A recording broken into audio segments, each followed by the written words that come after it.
Baik, kita akan masuk ke materi yang pertama terkait konsep pelepasan terkendali untuk SR, ER, dan CR. Di mana SR ini merupakan sustained release, ER ini extended release, dan CR ini merupakan controlled release.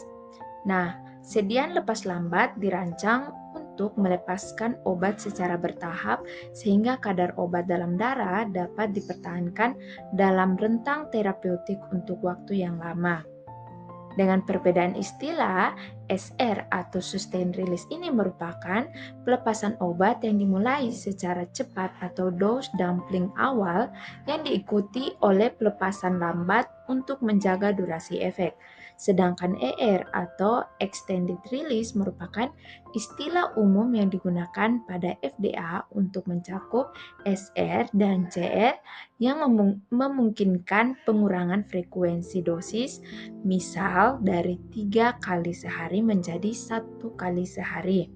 Sedangkan CR merupakan controlled release atau di mana pelepasan obat yang jauh lebih presisi dan struktur, biasanya mengikuti ordenol atau kecepatan konstan, tidak dipengaruhi oleh kondisi lingkungan seperti pH lambung.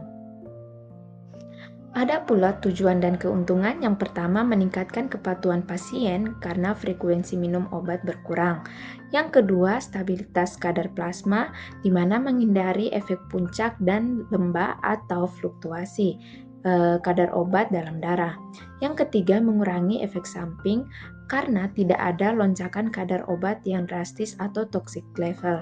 Kemudian, ekonomi kesehatan, di mana meskipun harga per tablet lebih mahal, biaya pengobatan sekali lebih murah karena efektivitas yang lebih baik. Ada pula prinsip preformulasi. Nah, sebelum membuat sediaan ini, karakteristik fisikokimia zat aktif harus dievaluasi secara ketat. Yang pertama, kita melihat kelarutan. Nah, obat dengan kelarutan sangat tinggi sulit dikendalikan pelepasannya, sedangkan yang sangat rendah mungkin tidak memerlukan sistem SR. Kemudian pKa, di mana kita menentukan derajat ionisasi obat pada pH yang berbeda di saluran cerna. Yang ketiga, permeabilitas, di mana kita melihat obat harus memiliki permeabilitas yang baik di sepanjang usus agar sistem kerja lama ini efektif. Kemudian kita melihat waktu paruh, di mana idealnya berkisar antara 2 hingga 8 jam. Obat dengan kurang dari 2 jam butuh dosis sangat besar, sedangkan lebih dari 8 jam ini secara alami sudah bekerja lama. Kemudian yang terakhir kita melihat kebutuhan farmakokinetik, di mana kita mengukur jendela terapeutik obat dengan indeks terapi sempit untuk memerlukan kontrol pelepasan yang sangat ketat. Kemudian kita masuk ke strategi formulasi. Di sini ada 2, di mana yang pertama itu strategi sistem matriks. Dibagi menjadi 2, yaitu matriks hidrofilik, yaitu menggunakan polimer yang membentuk gel saat terkena air.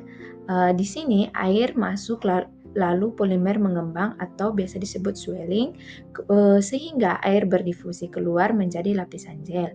Kemudian yang kedua itu matriks lipid atau inert, di mana obat terperangkap dalam saluran-saluran lemak yang tidak larut air, yang kemudian obat keluar melalui proses pelarutan perlahan.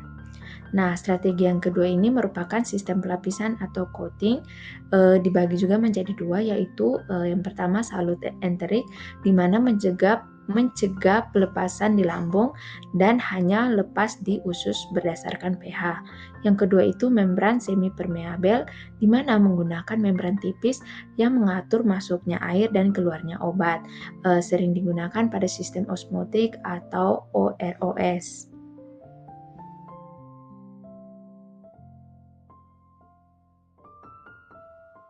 Baik, kita masuk ke formulasi tablet dan kapsul untuk SR atau ER. Ada beberapa pemilihan metode atau teknologi.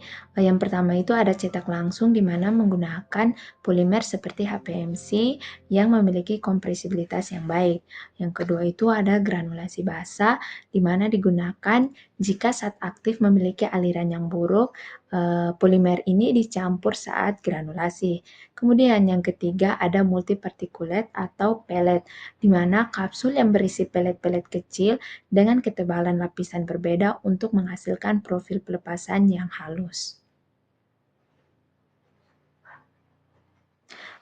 Kita masuk ke eksipien kunci, di mana yang pertama itu ada retarding agent, dia sebagai polimer pengontrol, contohnya itu HPMC dan EC.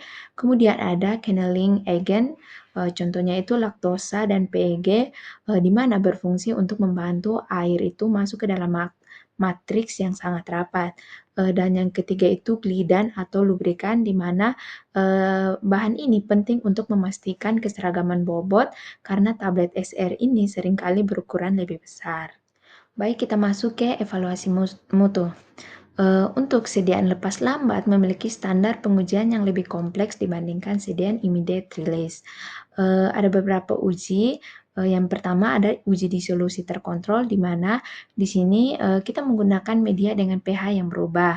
Misalnya pH 1,2 selama 2 jam, kemudian dilanjutkan dengan pH 6,8 untuk mensimulasikan perubahan obat di IG tract. Kemudian yang kedua ada profil pelepasan multititik, di mana pengambilan sampel dilakukan pada titik waktu misalnya jam ke-1, ke-2, ke-4, ke-8, ke-12, dan ke-24, di mana tujuannya itu untuk memastikan tidak terjadi dosis dumpling.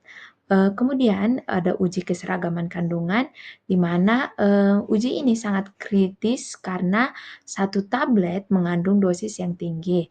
Nah, kegagalan sistem pelepasan dapat berakibat fatal bagi pasien.